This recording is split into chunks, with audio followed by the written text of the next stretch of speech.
Cobblemon adds over 500 different Pokemon into Minecraft. Join me as I catch, train, and battle to fulfill my childhood goal of becoming a Pokemon master and uncover the secrets of this mysterious world.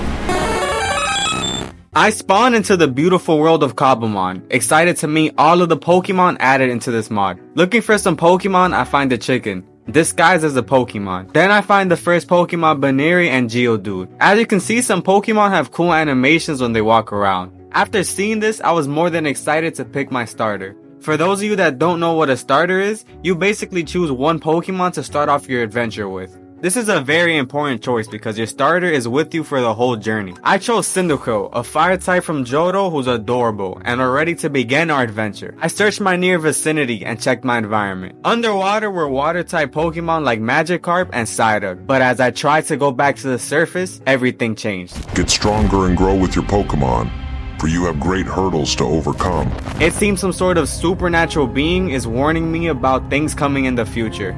I take this as a sign to improve. So I craft some tools and officially begin my first battle. My first battle was going to be against a level 8 Pidgey. I used Ember, taking it down to around half HP and finished it off with one shortly after that, making it the first victory of the playthrough. I find the village shortly after this with a Waystone that I could use to teleport to other locations, which could come in handy. I was a bit confused and wasn't sure what to do when I arrived to the village. But if I was going to become a Pokemon master, I was going to need all the info I could get, which is why the mod adds a guidebook. The guidebook contains info on apricorn trees, which I needed to get Pokeballs to catch other Pokemon, berry trees that could grow special berries that each have special effects, and the healing machine, which could revive all my Pokemon if they are defeated. But the recipe was fairly expensive. I need to find all of these if I even hope to progress. So before the sun sets, I mine a bit of copper, which I need for Pokeballs, and say hello to this Arcanine I found in the village. And I almost died to a skeleton, and I head to bed. In the morning, I woke up and was greeted by Meowth.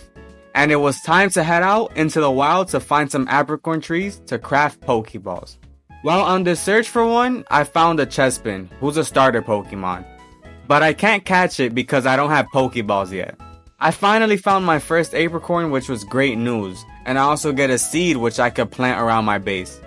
Before I went back to my base though, I wanted to get more. And the day was looking great so far. I found a ruined portal, more apricorns, and a new village to sleep the night in. It was a new day, which meant getting stronger. So I defeated Rattata and Zubat and head back to my original village. I plant the apricorn seeds to make my own farm and officially make my own Pokeballs, which meant I could start catching Pokemon. I found a Riolu that I didn't want to defeat just yet because I wanted to catch it, and it takes down my Cyndaquil. I attempt to catch it 3 times but fail, but I have one Pokeball left, so there's still hope.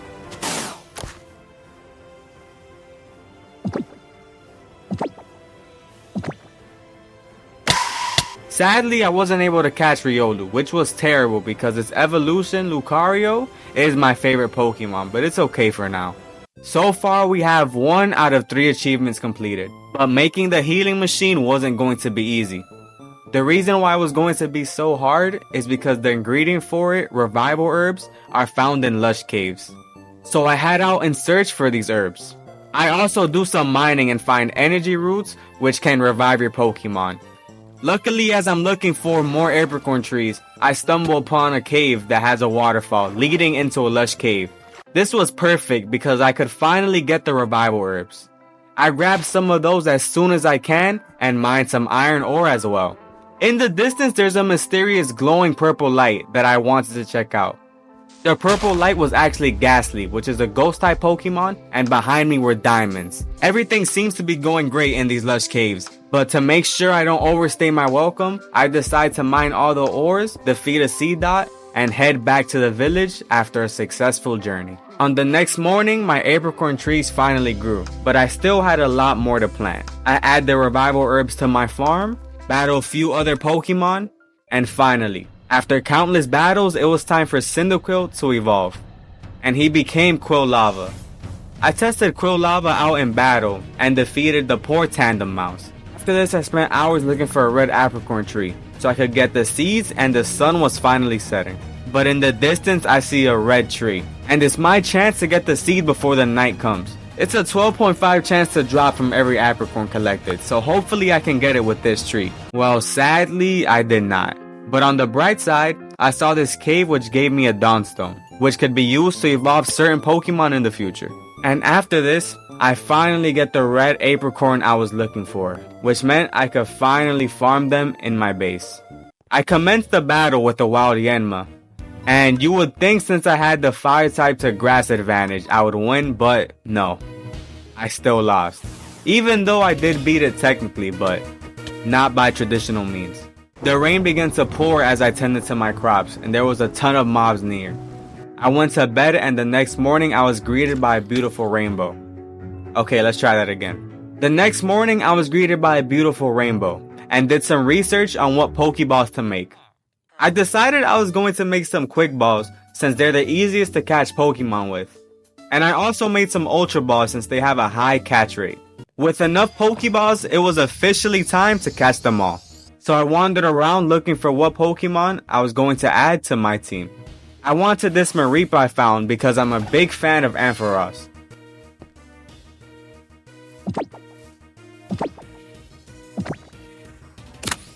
I ended up catching it successfully, which means Mareep is officially a member of my team.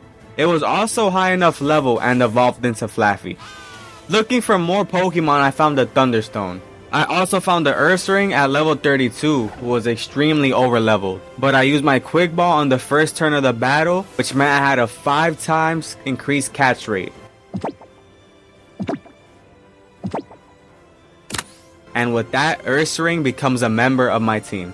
I double checked the movesets of all Pokemon in my party to make sure they had the best ones. Now, with a strong party of 3, I could continue exploring. There was a savanna biome near me, so I wanted to check out what cool Pokemon would be there.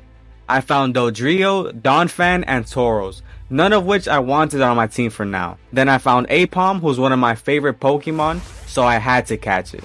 And with a bit of trouble, I managed to catch Aipom. It was also at a high enough level, so I evolved it into Ambipom. I explored for the rest of the day looking for countless Pokemon I could catch.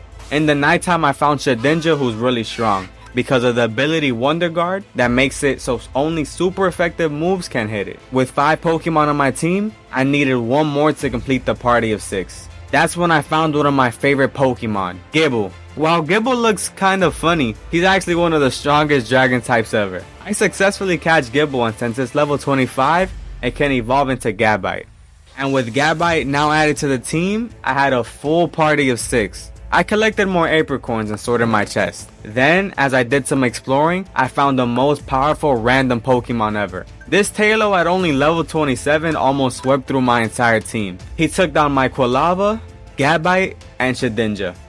But Ursaring was able to take it down. I realized I was going to need to capture more Pokemon, so it was officially time to make the PC. The PC is able to store all the Pokemon I was ever going to capture into one place. I was going to need Smooth Stone, Iron Bars, Copper Bars, and Glass, all of which I could get pretty easily. It was only a matter of time I was able to craft my PC. I put the Pokemon I didn't want to carry around in the box. My apricot tree farm was looking great, and so were my crops.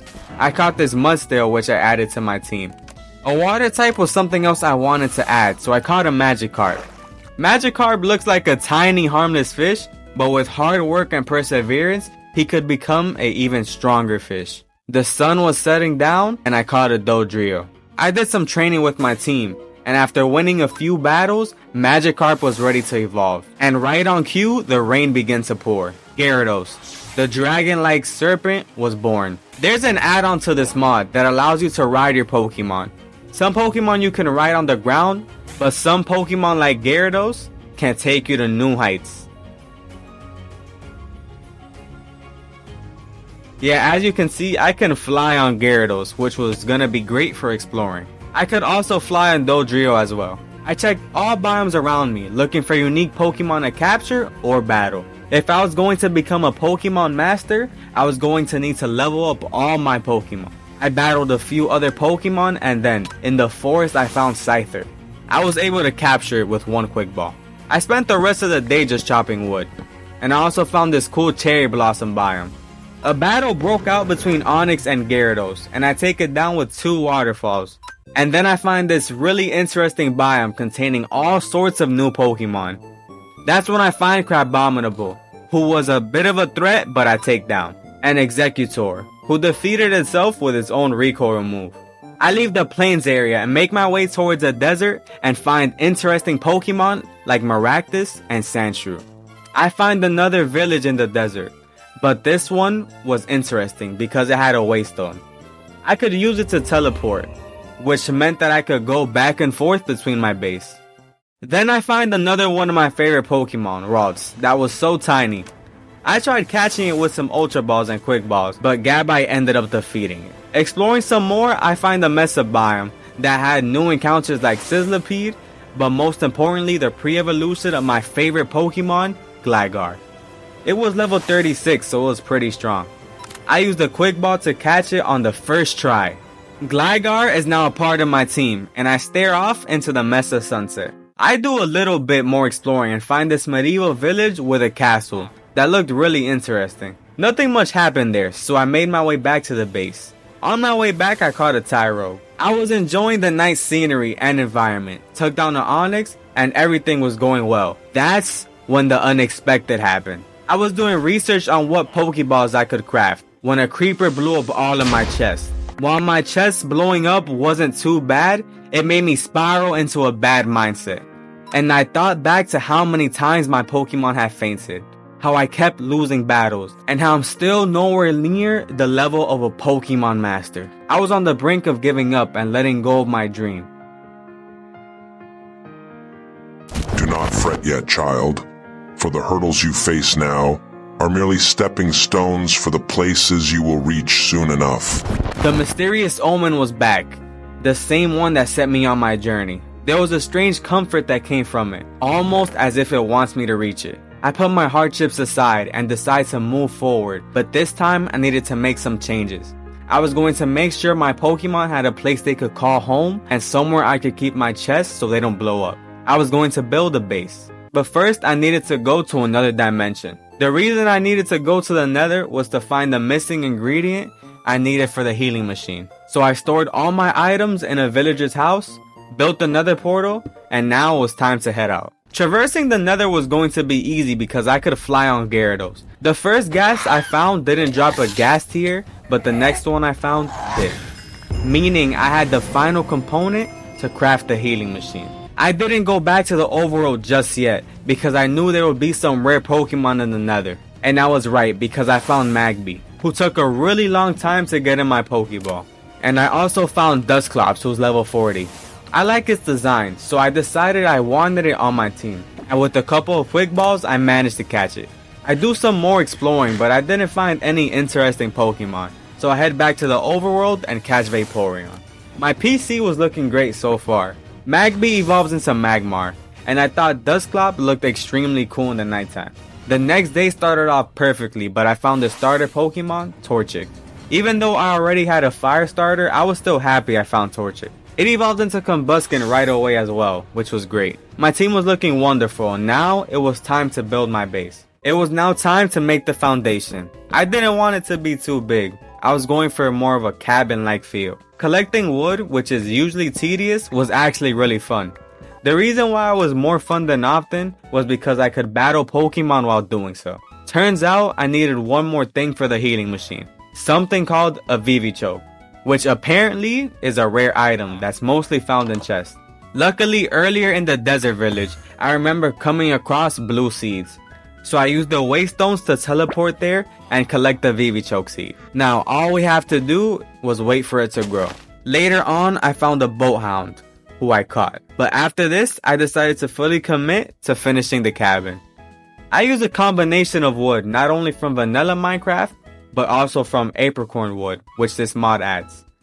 Gyarados made it easy to collect wood and to elevate myself while building. Working hand in hand with my Pokemon made the building process go by quicker. I finished the outline of the house, and now I was decorating the walls. The Vivichoke seed was ready to harvest, so I collected it.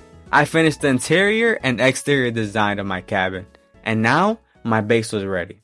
Wasn't my best build yet, but it would make do. Now my Pokemon had a safe place to call home, but throughout the process I grew closer to them all, and their happiness stats seemed much greater than they were before. My base was now complete, and all the materials for the healing machine were ready. Things were looking great.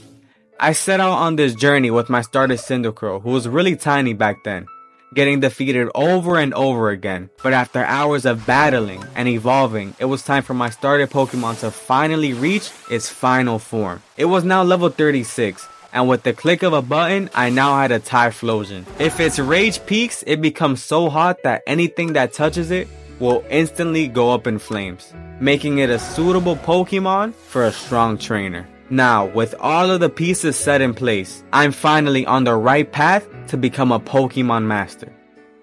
Your journey is far from over. Ascend to greater heights if you hope to challenge me.